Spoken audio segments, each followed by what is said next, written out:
ओम नमो भगवते वासुदेवाय। प्रेम से बोलिए बृहस्पति देवता की जय।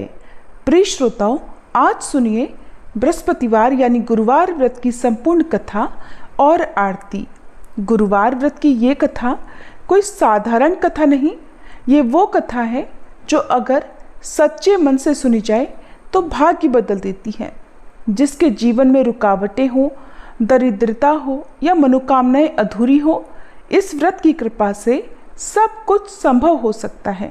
तो आइए बृहस्पति देवता का नाम लेकर कथा का शुभारंभ करें।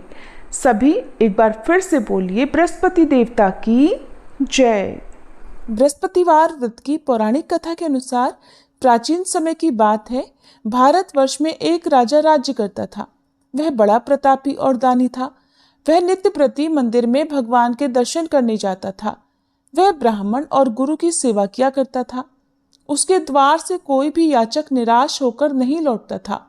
वह प्रत्येक गुरुवार को व्रत रखता और पूजन करता था। हर दिन गरीबों की सहायता करता था, परंतु ये सब बातें उसकी रानी को अच्छी नहीं लगती थी। वो न तो व्रत करती, न ही किसी को एक भी पैसा दान में देती थी और राजा से भी ऐसा करने को मना किया करती थी। एक समय की बात है कि राजा शिकार खेलने वन को चले गए थे। घर पर रानी और दासी थी। उसी समय गुरु बृहस्पति साधु का रूप धारण करके राजा के दरवाजे पर भिक्षा मांगने आए। साधु ने रानी से भिक्षा मांगी तो वह कहने लगी, हे साधु महाराज, मैं इस दान और पुण्य से तंग आ गई हूँ। इस कार्य के लिए तो मेरे पतिदेव ही बहुत हैं। अब आप ऐसी कृपा करें कि हमारा सारा धन नष्ट हो जाए और मैं आराम से रह सकूं। साधु रूपी बृहस्पति देव ने कहा, हे देवी, तुम बड़ी विचित्र हो। संतान और धन से कोई दुखी नहीं होता है, इसको तो सभी चाहते हैं। पापी भी पुत्र और धन की इच्छा करता है। अगर तुम्हारे पास धन अधिक है तो भूखे मनुष्यों को भोजन कराओ, प्याऊ लगवाओ, ब्राह्मणों को दान दो, धर्मशालाएं बनवाओ, कुआं, तालाब, बावड़ी, बाग, बगीचे आदि का निर्माण कराओ तथा निर्धनों की कुंवारी कन्याओं का विवाह कराओ और यज्ञ आदि करो। इस प्रकार के कर्मों से आपके कुल का और आपका नाम परलोक में सार्थक होगा और स्वर्ग की प्राप्ति होगी। किंतु रानी साधु की इन बातों से खुश नहीं हुई। उसने कहा, हे साधु महाराज, मुझे ऐसे धन की बिल्कुल आवश्यकता नहीं जिसको मैं अन्य लोगों को दान दूं या जिसको रखने और संभालने में ही मेरा सारा समय नष्ट हो जाए। तब साधु ने कहा, हे देवी, अगर तुम्हारी ऐसी ही इच्छा है तो जैसा मैं तुम्हें बताता हूँ तुम वैसा ही करना। बृहस्पतिवार के दिन घर को गोबर से लीपना, अपने केशों को पीली मिट्टी से धोना, राजा से कहना वह दाढ़ी कटवाए, भोजन में मांस मदिरा खाना, कपड़ा धोबी के यहाँ धुलने देना। इस प्रकार 7 बृहस्पतिवार करने से तुम्हारा सब धन नष्ट हो जाएगा। ऐसा कहकर साधु महाराज रूपी बृहस्पति देव अंतर्ध्यान हो गए। रानी ने साधु के कहे अनुसार 7 बृहस्पतिवार तक वैसा ही करने का विचार किया। साधु के बताए अनुसार कार्य करते हुए केवल 3 बृहस्पतिवार ही बीते थे कि उसकी समस्त धन संपत्ति नष्ट हो गई। भोजन के लिए दोनों समय परिवार तरसने लगा तथा सांसारिक भोगों से दुखी रहने लगा। तब वह राजा रानी से कहने लगा, हे रानी, तुम यहाँ पर रहो, मैं दूसरे देश को जाता हूँ। क्योंकि यहाँ पर मुझे सभी मनुष्य जानते हैं, इसलिए मैं यहाँ कोई काम नहीं कर सकता। मैं परदेश जा रहा हूँ, वहाँ कोई काम धंधा करूंगा, शायद हमारे भाग्य बदल जाएं। ऐसा कहकर राजा परदेश चला गया। वह वहां जंगल से लकड़ी काट कर लाता और शहर में बेचता। इस तरह जीवन व्यतीत करने लगा। इधर राजा के बिना रानी और दासियां दुखी रहने लगी। किसी दिन भोजन मिलता और किसी दिन जल पीकर ही रह जाती। एक बार रानी और दासियों को 7 दिन तक बिना भोजन के रहना पड़ा तो रानी ने अपनी दासी से कहा, हे दासी, यहाँ पास ही के नगर में मेरी बहन रहती है, वह बड़ी धनवान है। तू उसके पास जा और वहां से 5 सेर बेझर मांग कर ले आ, जिससे कुछ समय के लिए गुजर हो जाएगा। दासी रानी की बहन के पास गई। रानी की बहन उस समय पूजा कर रही थी। दासी ने रानी की बहन से कहा, हे रानी, मुझे आपकी बहन ने भेजा है, मुझे 5 सेर बेझर दे दो। दासी ने ये बात अनेक बार कही, परंतु रानी की बहन ने कोई उत्तर नहीं दिया, क्योंकि उस समय वह बृहस्पतिवार की कथा सुन रही थी। जब दासी को रानी की बहन से कोई उत्तर नहीं मिला तो वह बहुत दुखी हुई। उसे क्रोध भी आया। वह लौटकर रानी से बोली, हे रानी, आपकी बहन तो बहुत ही घमंडी है। वह तो छोटे लोगों से बात भी नहीं करती। मैंने उससे बहुत बार कहा लेकिन उसने कोई उत्तर नहीं दिया। मैं वापस चली आई। रानी बोली, हे दासी, इसमें उसका कोई दोष नहीं है। जब बुरे दिन आते हैं तब कोई सहारा नहीं देता। अच्छे बुरे का पता विपत्ति में ही लगता है। अब तो जो ईश्वर की इच्छा होगी वही होगा। ये सब हमारे भाग्य का दोष है। उधर रानी की बहन ने सोचा कि मेरी बहन की दासी आई थी, परंतु मैं उससे नहीं बोली, इससे वह बहुत दुखी हुई होगी। अतः कथा सुनकर और विष्णु भगवान का पूजन समाप्त कर वह अपनी बहन के घर आई और कहने लगी, हे बहन, मैं बृहस्पतिवार का व्रत कर रही थी। तुम्हारी दासी हमारे घर गई थी, परंतु जब तक कथा होती है तब तक हम लोग न उठते हैं और न बोलते हैं, इसलिए मैं नहीं बोली। कहो दासी क्यों गई थी? रानी बोली, बहन, हमारे घर अनाज नहीं था। वैसे तुमसे कोई बात छिपी नहीं है, इस कारण मैंने दासी को तुम्हारे पास 5 सेर बेजर लेने के लिए भेजा था। रानी की बहन बोली, बहन देखो, बृहस्पति भगवान सबकी मनोकामनाएं पूर्ण करते हैं। देखो, शायद तुम्हारे घर में अनाज रखा हो। ये सुनकर दासी घर के अंदर गई तो वहां उसे एक घड़ा बेजर का मिल गया। उसे बड़ी हैरानी हुई क्योंकि उसने एक एक बर्तन देख लिया था। उसने बाहर आकर रानी को बताया। दासी अपनी रानी से कहने लगी, हे रानी देखो, वैसे हमको जब अन्न नहीं मिलता तब हम रोज व्रत ही तो करते हैं। अगर इनसे व्रत की विधि और कथा पूछ ली जाए तो उसे हम भी किया करेंगे। दासी के कहने पर रानी ने अपनी बहन से बृहस्पतिवार व्रत के बारे में पूछा। उसकी बहन ने बताया, हे रानी बहन, बृहस्पतिवार को सूर्योदय से पहले उठकर स्नान करके बृहस्पतिवार का व्रत करना चाहिए, लेकिन उस दिन सिर नहीं धोना चाहिए।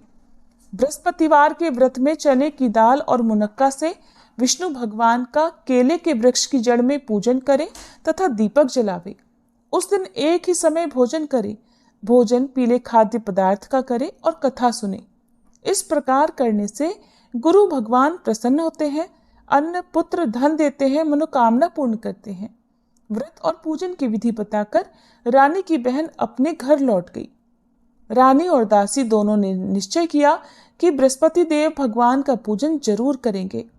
7 दिन बाद जब बृहस्पतिवार आया तो उन्होंने व्रत रखा। गुड़साल में जाकर चना और गुड़ बीन लाई तथा उसकी दाल से केले की जड़ तथा विष्णु भगवान का पूजन किया। अब पीला भोजन कहाँ से आए? दोनों बड़ी दुखी हुई, परंतु उन्होंने व्रत किया था, इस कारण बृहस्पति देव भगवान प्रसन्न थे। एक साधारण व्यक्ति के रूप में वे 2 थालों में सुंदर पीला भोजन लेकर आए और दासी को देकर बोले, हे दासी, ये भोजन तुम्हारे और रानी के लिए है, तुम दोनों कर लेना। दासी भोजन पाकर बहुत प्रसन्न हुई और रानी से बोली, रानी जी भोजन कर लो। रानी को भोजन आने के बारे में कुछ नहीं पता था, इसलिए वह दासी से बोली, जा तू ही भोजन कर, क्यों तू व्यर्थ में हमारी हंसी उड़ाती है। तब दासी बोली, रानी, एक व्यक्ति भोजन दे गया है। तब रानी कहने लगी, वो भोजन तेरे लिए ही देकर गया है, तू ही भोजन कर। दासी ने कहा, वह व्यक्ति हम दोनों के लिए 2 थालों में भोजन देकर गया है, इसलिए मैं और आप दोनों ही साथ साथ भोजन करेंगे। फिर दोनों ने गुरु भगवान को नमस्कार कर भोजन किया। उसके बाद से वे प्रत्येक बृहस्पतिवार को गुरु भगवान का व्रत और पूजन करने लगी। बृहस्पति भगवान की कृपा से उनके पास धन हो गया, परंतु रानी फिर पहले की तरह से आलस्य करने लगी। तब दासी बोली, देखो रानी, तुम पहले भी इसी प्रकार आलस्य करती थी। तुम्हें धन रखने में कष्ट होता था, इस कारण सभी धन नष्ट हो गया। अब गुरु भगवान की कृपा से धन मिला है तो तुम्हें फिर आलस्य होता है। बड़ी मुसीबतों के बाद हमने ये धन पाया है, इसलिए हमें दान पुण्य करना चाहिए। तुम भूखे मनुष्यों को भोजन कराओ, प्याऊ लगवाओ, ब्राह्मणों को दान दो, कुआं, तालाब, बावड़ी आदि का निर्माण करवाओ, मंदिर पाठशाला बनवाकर दान दो, कुंवारी कन्याओं का विवाह करवाओ, धन को शुभ कार्यों में खर्च करो, जिससे तुम्हारे कुल का यश बढ़े और स्वर्ग प्राप्त हो और पितर भी प्रसन्न हो। दासी की बात मानकर रानी ने इसी प्रकार के कर्म करने प्रारंभ कर दिए, जिससे उनका काफी यश फैलने लगा। एक दिन रानी और दासी आपस में विचार करने लगी कि न जाने राजा किस दशा में होंगे, उनकी कोई खोज खबर नहीं है। उन्होंने बृहस्पति देव से प्रार्थना की और तब भगवान ने रात्रि में राजा को स्वप्न में कहा, हे राजा उठ, तेरी रानी तुझको याद करती है, अब अपने देश को वापस लौट जा। राजा प्रातःकाल उठकर जंगल से लकड़ियां काट कर लाने के लिए जंगल की ओर चल पड़ा। जंगल से गुजरते हुए वह सोचने लगा, रानी की गलती से उसे कितने दुख भोगने पड़े। राजपाट छोड़कर उसे जंगल में आकर रहना पड़ा। जंगल से लकड़ियां काटकर उन्हें बेचकर गुजारा करना पड़ा। उसी समय उस जंगल में बृहस्पति देव एक साधु का रूप धारण करके आए और राजा के पास आकर बोले, हे लकड़हारे, तुम इस सुनसान जंगल में किस चिंता में बैठे हो, मुझे बतलाओ। यह सुनकर राजा की आंखों में आंसू भर आए और साधु की वंदना करके वह बोला, हे प्रभु, आप सब कुछ जानने वाले हैं। ऐसा कहकर राजा ने साधु को अपनी संपूर्ण कथा सुना दी। महात्मा दयालु होते हैं। वे राजा से बोले, हे राजा, तुम्हारी पत्नी ने बृहस्पति देव के प्रति अपराध किया था, जिसके कारण तुम्हारी ये दशा हुई। अब तुम किसी प्रकार की चिंता मत करो, भगवान तुम्हें पहले से अधिक धन देंगे। देखो, तुम्हारी पत्नी ने बृहस्पतिवार का व्रत करना प्रारंभ कर दिया है। अब तुम भी बृहस्पतिवार का व्रत करके चने की दाल और गुड़ जल के लोटे में डालकर केले का पूजन करो, फिर कथा कहो या सुनो। भगवान तुम्हारी सब मनोकामनाओं को पूर्ण करेंगे। साधु को प्रसन्न देखकर राजा बोला, हे प्रभु, मुझे लकड़ी बेचकर इतना पैसा नहीं मिलता जिससे भोजन करने के उपरांत कुछ बचा सकूं, और मैंने रात्रि में अपनी रानी को व्याकुल देखा है। मेरे पास कोई साधन नहीं जिससे समाचार जान सकूं। फिर मैं बृहस्पति देव की क्या कहानी कहूं, मुझे तो कुछ भी नहीं मालूम है। साधु ने कहा, हे राजा, तुम किसी बात की चिंता मत करो। बृहस्पतिवार के दिन तुम रोजाना की तरह लकड़ियां लेकर शहर में जाओ। तुम्हें रोज से 2 गुना धन प्राप्त होगा, जिससे तुम भली भांति भोजन कर लोगे और बृहस्पति देव की पूजा का सामान भी आ जाएगा। बृहस्पतिवार की कथा इस प्रकार है। प्राचीन काल में एक बहुत ही निर्धन ब्राह्मण था। उसकी कोई संतान नहीं थी। वह नित्य पूजा पाठ करता, परंतु उसकी पत्नी बहुत मलिनता के साथ रहती थी। वो न तो स्नान करती और न किसी देवता का पूजन करती थी। प्रातःकाल उठते ही सबसे पहले भोजन करती, बाद में कोई अन्य कार्य करती। ब्राह्मण देवता बहुत दुखी रहते थे। पत्नी को बहुत समझाते, किंतु कोई परिणाम नहीं निकलता। भगवान की कृपा से ब्राह्मण की पत्नी के कन्या उत्पन्न हुई। वह कन्या अपने पिता के घर में बड़ी होने लगी। वह बालिका प्रातः स्नान करके भगवान विष्णु का जप करती। वह बचपन से ही बृहस्पतिवार का व्रत भी करने लगी थी। पूजा पाठ समाप्त कर स्कूल जाती तो अपनी मुट्ठी में जौ भरकर ले जाती और पाठशाला जाने के मार्ग में डालती जाती। वही जौ सोने के हो जाते तो लौटते समय उनको बीनकर घर ले आती।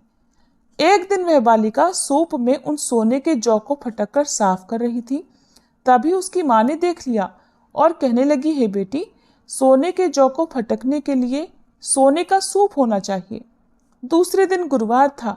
उस कन्या ने व्रत रखा और बृहस्पति देव से प्रार्थना करके कहा, हे प्रभु, यदि मैंने सच्चे मन से आपकी पूजा की हो तो मुझे सोने का सूप दे दो। बृहस्पति देव ने उसकी प्रार्थना स्वीकार कर ली। रोजाना की तरह वह कन्या जौ फैलाती हुई पाठशाला चली गई। पाठशाला से लौटकर जब वह जौ बीन रही थी तो बृहस्पति देव की कृपा से उसे सोने का सूप मिला। उसे वह घर ले आई और उससे जौ साफ करने लगी, परंतु उसकी माँ का वही ढंग रहा। एक दिन की बात है, वह कन्या सोने के सूप में जौ साफ कर रही थी। उस समय उस नगर का राजकुमार वहां से होकर निकला। इस कन्या के रूप और सोने के सूप में जौ को साफ करते देखकर वह उस कन्या पर मोहित हो गया। राजमहल आकर वह भोजन तथा जल त्याग कर उदास होकर लेट गया। राजा को जब राजकुमार द्वारा अन्न जल त्यागने का समाचार मिला तो अपने मंत्रियों के साथ वह अपने पुत्र के पास आया और बोले, हे बेटा, तुम्हें किस बात का कष्ट है?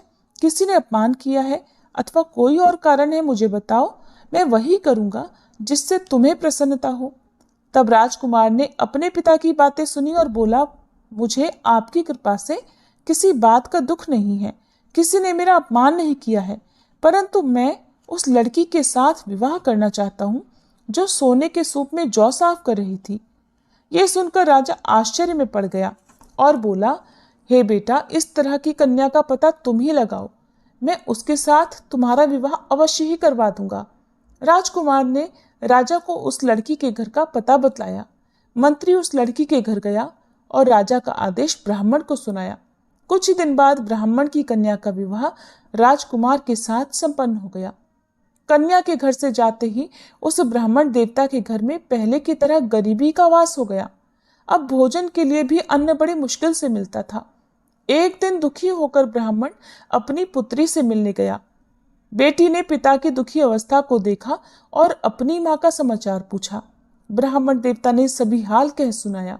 तब कन्या ने बहुत सारा धन देकर अपने पिता को विदा कर दिया। इस तरह ब्राह्मण का कुछ समय सुखपूर्वक बीता, लेकिन कुछ दिन बाद फिर वही हाल हो गया।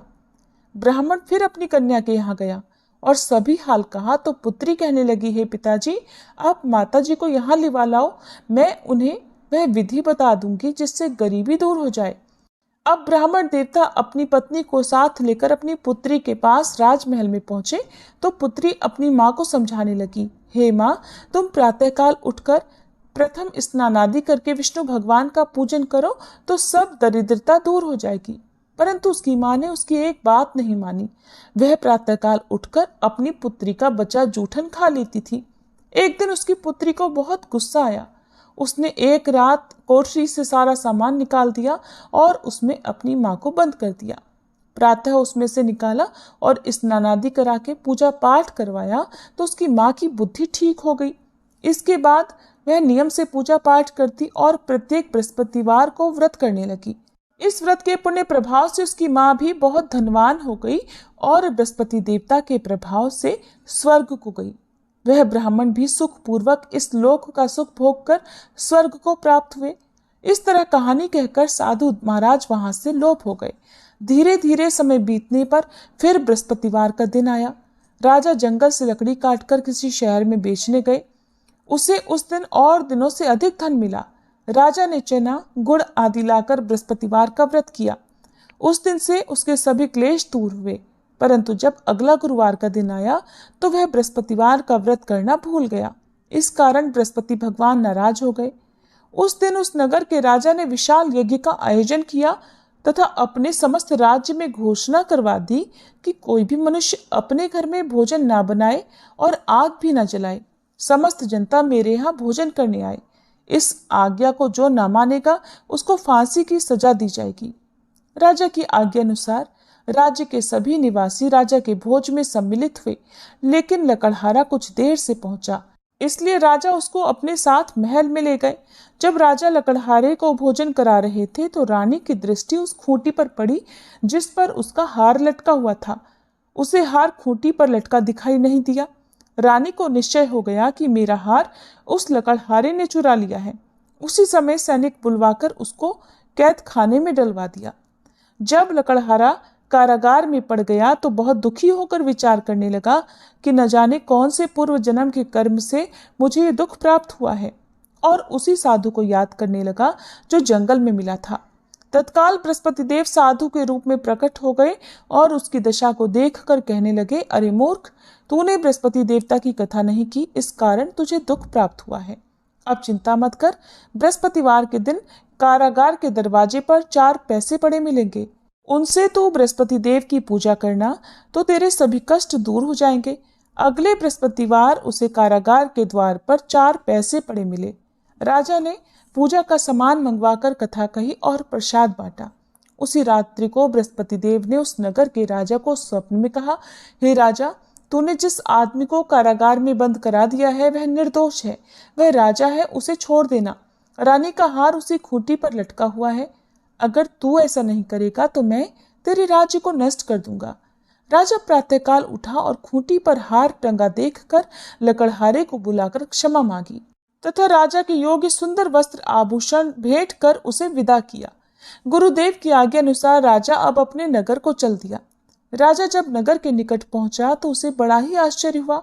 नगर में पहले से अधिक बाग, तालाब और कुएं तथा बहुत सी धर्मशाला, मंदिर आदि बने हुए हैं। राजा ने पूछा कि ये किसका बाग और धर्मशाला है। तब नगर के सब लोग कहने लगे, ये सब रानी और दासी द्वारा बनवाए गए हैं। राजा को आश्चर्य हुआ और गुस्सा भी आया। जब रानी ने खबर सुनी कि राजा आ रहे हैं तो उसने अपनी दासी से कहा, हे दासी देख, राजा हमको कितनी बुरी हालत में छोड़ गए थे, वह हमारी ऐसी हालत देख कर लौट ना जाए, इसलिए तो दरवाजे पर खड़ी हो जा। रानी की आज्ञा अनुसार दासी दरवाजे पर खड़ी हो गई।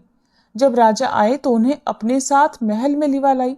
तब राजा ने क्रोध करके अपनी तलवार निकाली और पूछने लगा, बताओ ये धन तुम्हें कैसे प्राप्त हुआ है? तब रानी ने बताया, हमें ये सब धन बृहस्पति देव के व्रत के प्रभाव से प्राप्त हुआ है। राजा ने तब निश्चय किया कि 7 रोज बाद तो सभी बृहस्पति देव का पूजन करते हैं, परंतु मैं रोजाना दिन में 3 बार कथा कहा करूंगा तथा रोज व्रत किया करूंगा। अब हर समय राजा के दुपट्टे में चने की दाल बंधी रहती तथा दिन में 3 बार वह कथा कहता। एक दिन राजा ने विचार किया कि चलो अपनी बहन के यहाँ आवे। इस तरह का निश्चय कर राजा घोड़े पर सवार होकर अपनी बहन के यहाँ चल पड़ा। रास्ते में उसने देखा कि कुछ आदमी एक मुर्दे को लिए जा रहे हैं। उन्हें रोक कर राजा कहने लगा, अरे भाइयों, मेरी बृहस्पतिवार की कथा सुन लो। वे बोले, लो, हमारा तो आदमी मर गया है, इसको अपनी कथा की पड़ी है। परंतु कुछ आदमी बोले, अच्छा कहो, हम तुम्हारी कथा भी सुनेंगे। राजा ने दाल निकाली और कथा कहनी शुरू कर दी। जब कथा आधी हुई तो वह मुर्दा हिलने लगा और जब कथा समाप्त हुई तो राम राम करके वह मनुष्य खड़ा हो गया। राजा आगे बढ़ा, उसे चलते चलते शाम हो गई। आगे मार्ग में उसे किसान खेत में हल चलाता मिला। राजा उससे बोला, अरे भैया, तुम मेरी बृहस्पतिवार की कथा सुन लो। किसान बोला, जब तक मैं तेरी कथा सुनूंगा तब तक 4 हरैया जोत लूंगा, जा अपनी कथा किसी और को सुनाना। राजा आगे चलने लगा। राजा के हटते ही बैल पछाड़ खाकर गिर गए तथा किसान के पेट में बहुत जोर से दर्द होने लगा। उसी समय किसान की माँ रोटी लेकर आई। उसने जब ये देखा तो अपने पुत्र से सब हाल पूछा। बेटे ने सभी हाल बता दिया। बुढ़िया दौड़ी दौड़ी उस घुड़सवार के पास गई और उससे बोली, मैं तेरी कथा सुनूंगी, तू अपनी कथा मेरे खेत पर ही चलकर कहना। राजा ने लौटकर बुढ़िया के खेत पर जाकर कथा कही, जिसके सुनते ही बैल खड़े हो गए और किसान के पेट का दर्द भी बंद हो गया। अब राजा अपनी बहन के घर पहुंच गया। बहन ने भाई की खूब मेहमानी की। दूसरे दिन प्रातःकाल राजा जगा तो देखने लगा कि सब लोग भोजन कर रहे हैं। राजा ने अपनी बहन से पूछा कि ऐसा कोई मनुष्य है जिसने भोजन ना किया हो, जो मेरी बृहस्पतिवार की कथा सुन ले। तो बहन बोली, हे भैया, ये देश ऐसा ही है, पहले यहाँ के लोग भोजन करते हैं, बाद में अन्य कोई काम करते हैं। अगर पड़ोस में कोई हो तो देख कर आती हूँ। ऐसा कहकर बहन देखने चली, परंतु उसे कोई भी ऐसा व्यक्ति नहीं मिला जिसने भोजन नहीं किया हो। फिर वह एक कुम्हार के घर गई जिसका लड़का बीमार था। उसे पता चला कि उसके यहाँ 3 दिन से किसी ने भोजन नहीं किया है। रानी ने अपने भाई की कथा सुनने के लिए कुम्हार से कहा तो वह तैयार हो गया। तब राजा ने जाकर बृहस्पतिवार की कथा कही, जिसको सुनकर उसका लड़का ठीक हो गया। अब तो राजा की प्रशंसा होने लगी। एक दिन राजा ने अपनी बहन से कहा, हे बहन, अब मैं अपने घर जाऊंगा, तुम भी तैयार हो जाओ। राजा की बहन ने अपनी सास से अपने भाई के साथ जाने की आज्ञा मांगी तो सास बोली, चली जा, परंतु अपने लड़कों को मत ले जाना, क्योंकि तेरे भाई की कोई संतान नहीं होती है। बहन ने अपने भाई से कहा, हे भैया, मैं तो चलूंगी, परंतु कोई बालक नहीं जाएगा। राजा ने कहा, जब कोई बालक नहीं चलेगा तब तुम भी जाकर क्या करोगी? फिर दुखी मन से राजा अपने नगर को लौट आया। राजा ने अपनी रानी से कहा, हम निसंतान हैं, इसलिए हमारे घर आना कोई पसंद नहीं करता, हम निर्वंशी राजा हैं। ऐसा कहकर वह बिना भोजन आदि किए शैया पर लेट गया। रानी बोली, हे प्रभु, बृहस्पति देव ने हमें सब कुछ दिया है, वे हमें संतान भी अवश्य देंगे। उसी रात बृहस्पति देव ने राजा को स्वप्न में कहा, हे राजा, उठ, सभी सोच त्याग दे, तेरी रानी गर्भ से है। राजा को ये जानकर बड़ी प्रसन्नता हुई। 9वें महीने रानी के गर्भ से एक सुंदर पुत्र पैदा हुआ। जब राजा की बहन ने ये शुभ समाचार सुना तो वह बहुत खुश हुई तथा बधाई लेकर अपने भाई के यहाँ आई। तभी रानी ने कहा, घोड़ा चढ़कर तो नहीं आई, गधा चढ़ी आई। राजा की बहन बोली, भाई, मैं इस प्रकार न कहती तो तुम्हें संतान कैसे मिलती? बृहस्पति देव ऐसे ही हैं, जिसके मन में जो कामनाएं रहती हैं सभी को पूर्ण करते हैं। जो सद्भावना पूर्वक बृहस्पतिवार का व्रत करता है और कथा पढ़ता है अथवा सुनता है, दूसरों को सुनाता है, बृहस्पति देव उसकी सभी मनोकामनाएं पूर्ण करते हैं। बृहस्पति देव उनकी सदैव रक्षा करते हैं। जो संसार में सद्भावना और सच्चे मन से बृहस्पति देव का पूजन करते हैं, उनकी सभी मनोकामनाएं उसी प्रकार पूर्ण होती हैं जैसे रानी और राजा ने बृहस्पति देव की कथा का गुणगान किया, उनकी सभी इच्छाएं बृहस्पति देव ने पूर्ण की। कथा सुनकर भक्तों को हृदय से बृहस्पति देव की जय जयकार करनी चाहिए। सभी बोलिए बृहस्पति देवता की जय।